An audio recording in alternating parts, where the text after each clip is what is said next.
My name is Jessica, and I work from home, taking care of my father-in-law at my in-laws' house.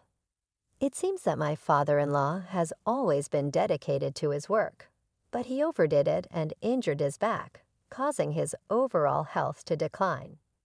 Since my mother-in-law is elderly and couldn't take care of him alone, I agreed to live with my husband, Peter, at his parents' house and help out. The family home is a spacious single-story house that has been around since my father-in-law's father's time. Maybe it's because of living in such a big house, but both my mother-in-law and Peter are a bit arrogant. Despite being a housewife, my mother-in-law says that she can't live a commoner's life. Peter, even though he doesn't earn much, insists I'm different from the average person. I've come to know their arrogance since living with them, but as they do enough housework to compensate for their lavish spending, I've kept silent. It seems that my father-in-law shares the same sentiment as me. However, due to his health issues, he confided in me that it was difficult to contribute any more money to the family. My father-in-law understands that Peter doesn't earn much, and considering the attitudes of both my mother-in-law and Peter, it wasn't an atmosphere where they could openly discuss it. Understanding my father-in-law's feelings, I decided to be a pillar of strength for this family. I could manage my father-in-law's caregiving while working from home because I only need to support him when necessary. My mother-in-law left the living to me and continued her life as if nothing had changed, doing housework and going out with her friends. Jessica, I'm sorry. If it wasn't for my bad back, I wouldn't have had to trouble you like this, my father-in-law said. Please don't apologize. You've worked hard for the family all this time. Now please rest. My father-in-law smiled with relief at my words, but perhaps due to his previous overwork, he gradually lost his strength. When he and I went to the hospital for his checkup, we discovered that he had cancer, which was a shock to both of us. When I told my mother-in-law and Peter about the cancer, they were shocked. They bombarded him with questions about how long he had left and how much the treatment would cost. It surprised me that my mother-in-law and Peter, who hadn't talked much with my father-in-law since his health declined, suddenly showed an interest in talking to him. One day, when Peter was at work and my mother-in-law was out with a friend, my father-in-law spoke to me. The reason those two asked about my remaining time and treatment costs is probably because they're eyeing my inheritance. They must be planning to keep me in good spirits until I die, wondering how much I'll leave them. Jessica, this might cause you some discomfort, but I'm on your side. Thank you for not abandoning our family. As my father-in-law said, Peter and my mother-in-law seemed displeased that I spend a lot of time with him, and they started making snide remarks. Come to think of it, why does my daughter-in-law stay at home all the time without doing any housework? My mother-in-law started talking to Peter during dinner. Peter grimaced and replied, I don't know. She quit her job without telling me and started staying at home. It's really annoying. Maybe she came to this house aiming for Dad's money. They started saying such mean things right in front of me. We usually ate dinner with just the three of us, my mother-in-law, Peter, and I, as my father-in-law ate in his own room. Left without any support, I was forced to hear harsh words from both of them. I am working, I tried to argue but was told, what are you talking about? You haven't worked since you came to this house. Don't lie when you haven't earned a single penny. The reason we can live comfortably is because Peter goes out and works for us. You do nothing all day and just idle around the house. They made these accusations without even checking what I was doing at home. Thinking that continuing my meal here would only result in more complaints, I decided to take the meal to my father-in-law's room. But at that moment, my mother-in-law snatched the tray from my hands. I have no intention of letting a woman like you, who's after my husband's money, serve him food. I will take it myself. I had been preparing nutritious meals based on my father-in-law's requests, but my mother-in-law pretended not to know that and tried to take the completed meal, as if she made it by herself. I was disappointed in my mother-in-law's scheming and credit-stealing behavior. Thinking that arguing would only trouble my father-in-law, I said to my mother-in-law, "Please go ahead." Peter and his mother were trying to separate me from my father-in-law. Even when my father-in-law was hospitalized, I was not allowed to visit him. However, I was in contact with my father-in-law through my mobile phone.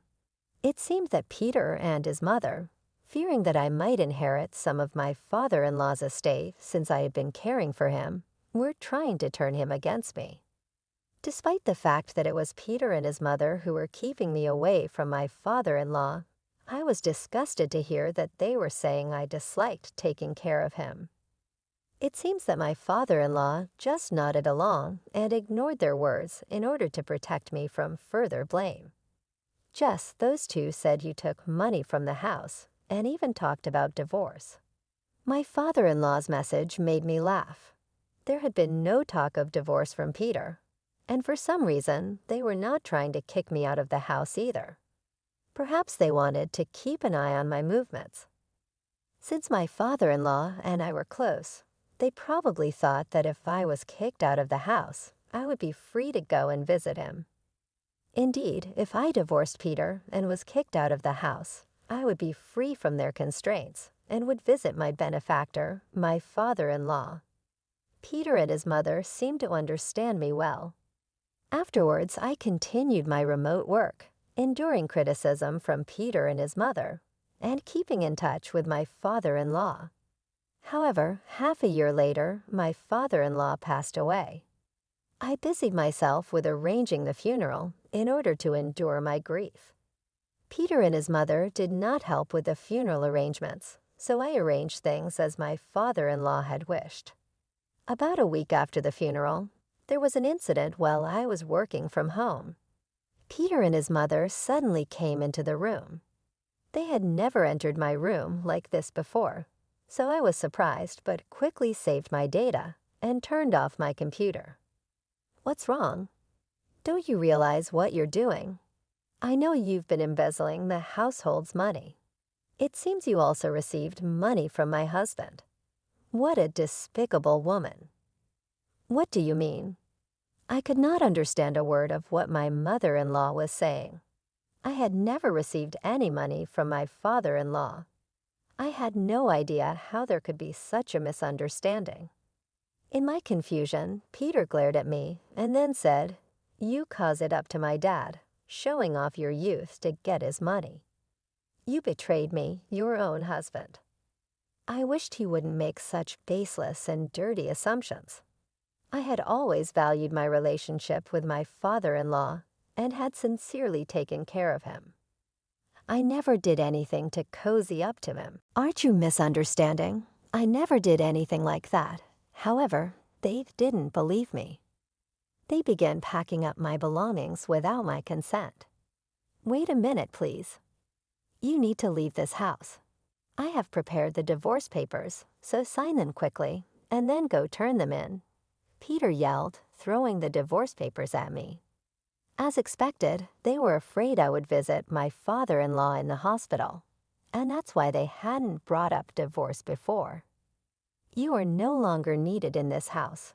Get out, you bum," my mother-in-law yelled at me, throwing clothes at me. Peter hurled insults at me, saying, "You freeloader," and handed me a pen to sign the divorce papers. After being treated so horribly, I knew there was no point in staying in this house. Since my father-in-law's funeral was over, I quickly signed the divorce papers. "Okay, I'll leave. I'll pack my things myself, so you don't need to help me." As I said that, Peter and his mother, who had no intention of helping, left the room looking relieved. I packed my belongings, found a new place to live, and promptly left their house. When I informed Peter and my mother-in-law that I had submitted the divorce papers, they were pleased. They would be having a hard time from here on out, so they should enjoy this moment while it lasts. Within a month of me leaving the house, Peter called. I was working and ignored his call, but later I received an email from him. "Hey, all the money in the house is gone. You stole it, didn't you?" Now I was being accused of theft. I hadn't stolen anything. My father-in-law had kept the money securely, and there wasn't any readily accessible cash in the house, so even if they searched, they wouldn't find any. "We should discuss the money when we talk about the inheritance." I replied to his email, but I received no reply from him. It seemed that he had completely forgotten about the inheritance discussion. After a while, I received contact about setting up a meeting regarding the inheritance. I had decided not to block their contact until I was called for such a meeting, so I headed to my former in-laws' house as instructed. It's odd to call it my in-laws' house since Peter and I are now divorced. When I arrived, my mother-in-law, Peter, and another man in a suit were waiting in the living room. When the man read the will, Peter and my mother-in-law turned pale. The majority of my father-in-law's estate was left to me, the house to my mother-in-law, and the remaining money to Peter. Hearing this, my mother-in-law screamed, "That's a lie. Why does this woman inherit the majority of the estate? The only family of that man are myself and Peter. This woman is a stranger." The man in the suit was shocked at how Peter's mother dramatically changed, almost lunging forward in her agitation. Peter glared at me and said, "It's ridiculous that most of the inheritance is going to you. Did you manipulate Dad or something?" Determined to end my relationship with Peter and my mother-in-law, I decided to ask something that had been on my mind. "By the way, why did you think I was getting money from your father?" Stopped changing the subject. "I just want to clear up any doubts since we won't be involved with each other anymore. Can you just tell me?" Dad said it last time. "Jessica, money every month." His words were broken because he wasn't fully conscious, but he definitely said it. That means Dad was lending you money every month, right? You've got it backwards.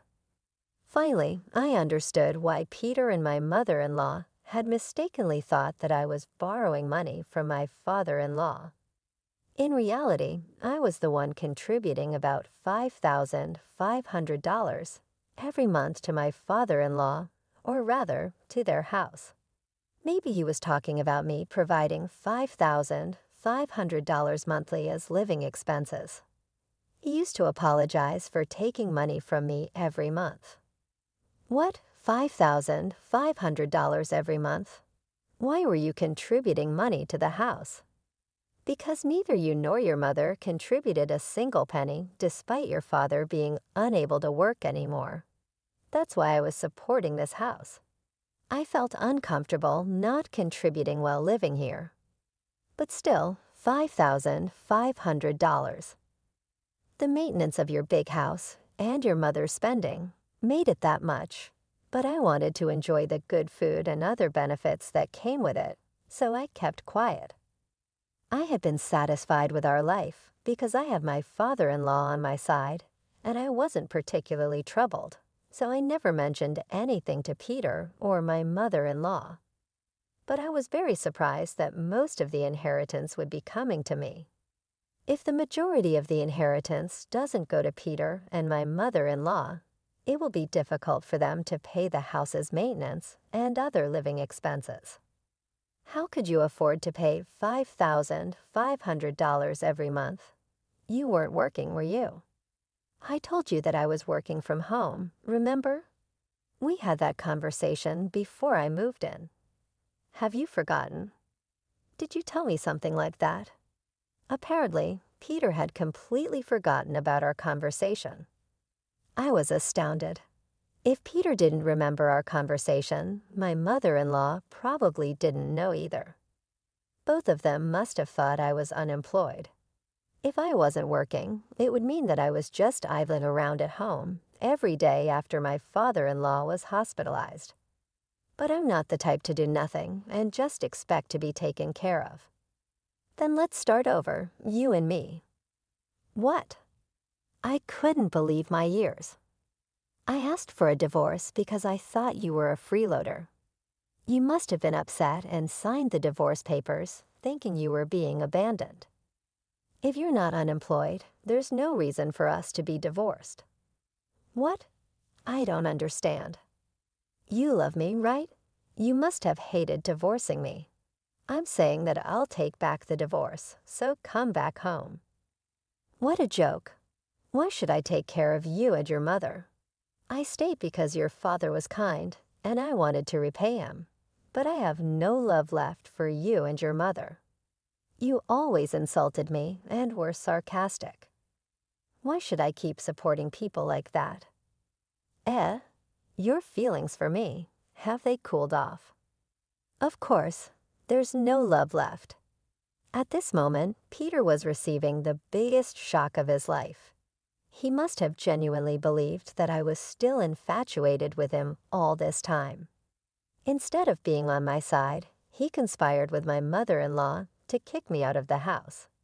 If he thought that I still liked him after that, he's a complete fool. I sighed deeply. My mother-in-law, advised by the man in the suit, finally understood that they would receive hardly any inheritance and was deeply disappointed. You and your mother will have to live together from now on. I won't support you with any more of my money. With your monthly salary of $2,000, you will have to adjust your lifestyles. That's. I had no intention whatsoever of renouncing my inheritance rights for Peter and my mother-in-law. I am not that kind-hearted. Ignoring their demands for money, I left the house. I had no plans to interact with Peter and my mother-in-law in the future, so I blocked their contact and changed my mobile phone. Of course, Peter and my mother-in-law don't know my current address. After a while, I heard that Peter and my mother-in-law had visited my parents' house. My parents live far away, and I was surprised to hear that they had suddenly shown up there. According to my mother, Peter and my mother-in-law seemed to think that I was living there. Bring out Jessica immediately. Even if we're divorced, she is still my wife. All the wife's money is mine. I will never forgive her for running away with my property. If you hide her, I can't promise what will happen to you. Peter and my mother-in-law were shouting in front of my parents' house. My parents were frightened and immediately called the police. Surprisingly, when the police arrived, Peter and my mother-in-law assaulted the officers, injuring them. They were then taken into custody. I learned that they had sold the large house they lived in and moved to a rundown apartment. However, they still continued their lavish lifestyle and naturally fell into financial difficulty. They resorted to crime, like stealing beef from the local supermarket, showing a serious decline in their overall situation. Knowing they had no intention of earning money and were prone to criminal behavior, I became terrified. Now it seems that they are incarcerated. If they are ever released from prison, to prevent them from finding me, I have told people around me about them and ensured that my personal information remains confidential. My parents are also selling their current house and starting a new life in the countryside as they had planned before, so Peter and my mother-in-law won't be able to find them. My name is Lucy. I live with my husband, Michael. We first met back in our student days. We started dating soon after and continued our relationship through the transition from students to working adults. Then Michael proposed, and that led us to marriage. Since we had a loving relationship and lived together, other than the fact of being officially married, not much changed after the wedding. We have been living peacefully as a couple without any conflicts. We were seen by our in-laws as a harmonious and peaceful pair. However, our gentle nature may have seemed too soft to those two. Those two refer to my sister-in-law, Emily, and her husband, Richard. They had married 2 years before us. Having been with Michael for a long time, I was well aware of his sister's marriage too. However, it seemed that Emily's wedding wasn't entirely smooth. She seemed to be the type who cared about appearances, declaring, "I will only invite women who look less attractive than me to my wedding," leaving her parents-in-law bewildered.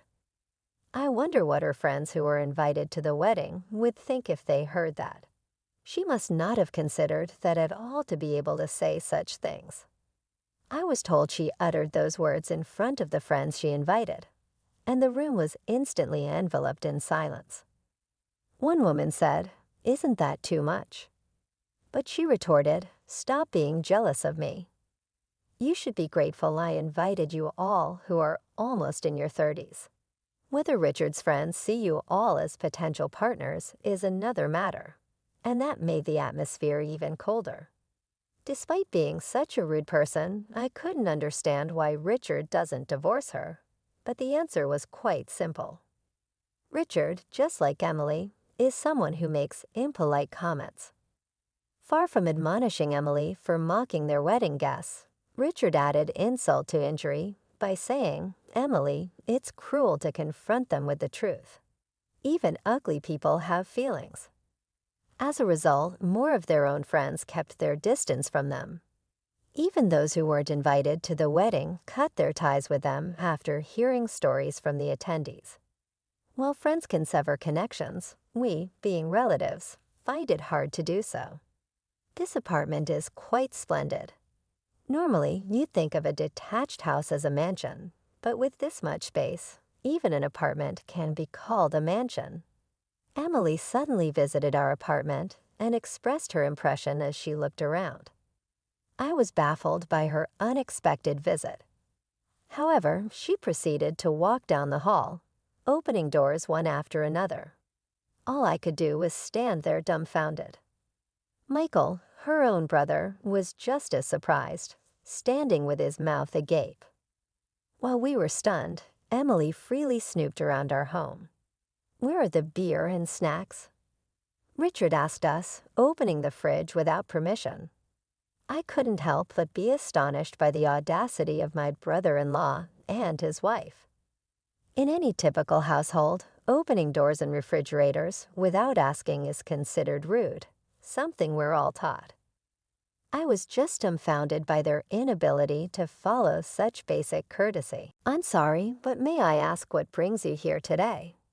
I inquired after taking a deep breath to compose myself. "Didn't you invite Mom and Dad over to this apartment? It only makes sense that I, as your sister, would be welcome to, right? By the way, why haven't you offered any tea yet?" She declared while munching on snacks she found in the kitchen cabinet without our consent.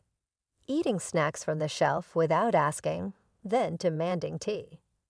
With a heavy heart, I served tea to Emily and Richard. It's true that a few days ago, we did invite my parents-in-law over, but that was for a special reason, not to show off our home. The term invite felt a bit off to begin with. "I bet you served Mom and Dad some delicious sweets and fancy tea, huh? After all, you need to stay in Dad's good books, don't you?" she said, looking at us with an uncomfortable gaze laced with sarcasm. Neither Michael nor I could think of any reason to ingratiate ourselves with my father-in-law. We've never used flattery just to attract his attention. We just couldn't grasp whatever Emily was trying to say. "What are you getting at, Emily?" "We're not trying to get Dad to like us or anything," Michael inquired with a chuckle. Emily retorted, "You wouldn't be able to stay at the company if you don't lick his boots, right, Michael?" Michael and I exchanged glances, puzzled. True, my father-in-law runs a business, and Michael is one of his employees. But Michael works there earnestly under his father, who doesn't play favorites. He's been through tough training and now holds a position managing a team. There's no need for sycophancy to keep his job. Of course, it's only proper to show due respect to his father, the CEO of the company. I'm the center of the family, and Michael came into the picture later, right? So Michael should be concerned about Dad's feelings and mine. If I get upset, I could just ask Dad to kick you out of the company, she asserted confidently. Michael and I could only exchange looks. We had absolutely no idea what she was aiming for. Richard smirked proudly as Emily declared that we'd lose our jobs if we didn't go down to her. I probably wasn't the only one who felt uncomfortable under his gaze after making remarks beyond our comprehension. They left behind scattered snacks and spilled tea. Sighing, we began to clean up quickly. What was she trying to say? That she'd have me fired? Michael murmured. Does Emily really have a say in personal decisions? I asked, and Michael shook his head. No way. As you know, Dad's not especially soft on family members. If anything, he's pretty strict. Seeing Dad's strictness makes me think Mom spoiled Emily too much when she was young, he said. Right, Dad wouldn't give Emily special treatment, that's for sure, I agreed. My mother-in-law coddled young Emily to an extreme and now deeply regrets it, saying she wishes she could hide in a hole for how she raised her. I can't help but feel pity for my parents-in-law for the disappointment they must feel towards their daughter's transformation into someone they didn't intend her to be. But why did Emily say she would fire you? Was there some kind of trouble? I hummed. That's a real mystery. Michael and I could only shrug in confusion. No matter how much we pondered, Emily's true intentions were beyond us. Deciding not to dwell on it, I moved on to the next task at hand. That task was preparing to move. With this, most of the packing is done. Next is the big move, I said. After completing the paperwork and shipping the boxes, I took a flight to France. What was happening back in our home in the U.S. was beyond my imagination. Upon landing in France and turning on my phone, I discovered over 10 voicemail messages from Emily. Surprised, I thought of my in-laws. Despite my reservations, I immediately contacted her. Emily, I just checked my phone. Is everything okay? I asked urgently. The reply I received was completely unexpected. Finally got through to you. Since you didn't respond, Richard and I had a delightful time on your and Michael's bed, she said.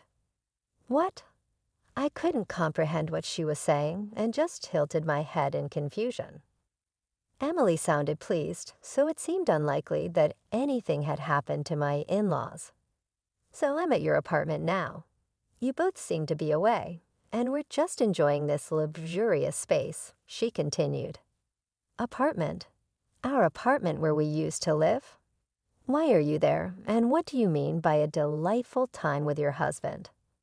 I asked, bewildered. I was just holding my head, confused. I had known of Emily and Richard's impudence, but I never imagined it would come to this. They had prepared a spare key to use in our absence. This seemed to have been planned all along. Oh yes, I got rid of all your stuff, she exclaimed. Because this wonderful home is ours now. We'll set aside Michael's things until he comes to pick them up. I've disliked you since way back. This is my revenge, she declared. I see. You were critical even at your own wedding about others' appearances. I never thought you'd turn that criticism on me. Before evaluating others' faces, you should take a look at the darkness in your own heart, I said. She seemed perplexed. You said you disposed of my things, right? I asked to confirm. Yes, I threw them out. By the way, what was with your stuff? There were several albums, but not a single photo of you in them. They were all pictures with Michael at the center, and in all of them, he's not even looking at the camera. You really have no skill in taking photos. The albums were creepy, so I threw them out this morning, she bragged. Emily proudly detailed how she had thrown everything away. She boasted about discarding the clothes in the closet, the books and diaries on the bookshelves, and selling the computer and other electronics to someone she knew. I didn't get upset or raise my voice because those belongings weren't mine. How about it, Karen? Are you going to cry and ask me why I threw them away? If you cry, won't your face become even uglier?" She taunted. "Sorry to burst your bubble while you're enjoying throwing away someone else's stuff. But just so you know, Michael and I got divorced, and I now live overseas," I informed her. "What? That means the things you disposed of weren't mine," I continued. "Wait a minute, you lived in this apartment with Michael." "Right, and Michael's clothes are still here." "How can Michael's things be here and not yours?" "That's because I left the apartment when we got divorced." "No way, you two always seemed so happy together." Emily's surprise was understandable. Nonetheless, Michael and I were indeed divorced. "Actually, I split up with Michael because of your parents' request." "What, remember the photos in the album?" "You said you threw away the ones where Michael isn't looking at the camera." "Yes, I remember, but those photos were taken by a woman who was obsessed with Michael." "They're candid, that's why you wasn't looking at the camera." "What? Michael and I had been troubled by that woman for a long time. We hoped she would give up on him once we were married. However, things were not that simple. She was convinced Michael was her destiny and interfered with our marriage multiple times. We managed not to invite her to the wedding, but her furious father turned out to be the head of a major corporation that my father-in-law, as a business owner, respected. Disregarding my daughter's feelings and proceeding with another woman, what's the meaning of this? If you don't marry my daughter, your business is over, he threatened without hesitation. When I mentioned this, Emily seemed lost for words, in shock. After a moment, I called out, "Hello," and she snapped back, asking cautiously, "That woman, is she Rachel by any chance?" "Yes, that's right. You know Rachel, don't you? I heard she's your and Michael's childhood friend." "That Rachel? Is it really that Rachel?" It seemed Rachel had misunderstood their childhood friendship as something more and had harbored this misconception for years. Suddenly, Emily's cheerful tone changed drastically. "Don't tell me after you got divorced and left this apartment, Rachel moved in to live here with Michael." "Exactly. So the photo albums, clothes and irons I got rid of, where they would all belong to Rachel, wouldn't they?" The moment she realized the situation, she inadvertently gasped. It seemed Rachel was someone Emily would rather avoid. Emily must have wanted to avoid unnecessary involvement with a woman whose father runs an even larger corporation than her own father. But now it's too late. "Hey, Lucy, can't we do something even now? If you come over quickly and explain you did it out of spite because she took Michael away. As I mentioned before, I'm overseas now, so I can't be there instantly. She'll definitely scold me. She's the type to bring her parents into even the smallest conflict and press the issue to the end. And to think I did it with my husband on the bed that was meant for her and Michael. It's too late for regrets now, and honestly, it's best to just tell the truth, don't you think?" "I can't do that." "Oh, I know. I'll clean up quickly and hide somewhere. I'm going to run away. If anyone asks, I'll just say Lucy caused it all." I told her that would be difficult. "Why would that be difficult?" "Because I accepted a substantial amount of money from Rachel to put some distance with her dream life with Michael, and I moved overseas to live a life I've always dreamed of. I've already told her that, but she was worried I might come back for Michael, so she gave me her contact information, insisting I call her as soon as I arrived overseas. I just sent her a photo of myself here and a screenshot from Messenger confirming you and Richard entered the apartment without permission. She just contacted me saying she's already at the apartment." "Oh, wait, there's the intercom." With those words, the call ended. Presumably, Rachel, accompanied by her father's men, swiftly took care of Emily and Richard, while Emily and Rachel's standoff continued. I focused on settling into my new life here. "Sorry I'm late," Michael said with a smile as he hurried over to the airport. Because she was unable to give up on Michael, Rachel watched us dissolve our relationship in front of her, and we decided to hastily escape abroad. It was convenient for us as my in-laws and their company were at a standstill, possibly considering liquidation. Emily had long believed she would take over the company, but now faces the reality of it shutting down without having work today.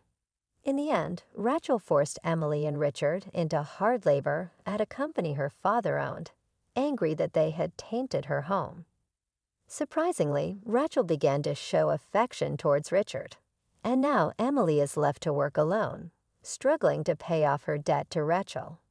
We decided to enjoy our peaceful days in a new land, free from the troubles of Rachel and the burdensome siblings-in-law.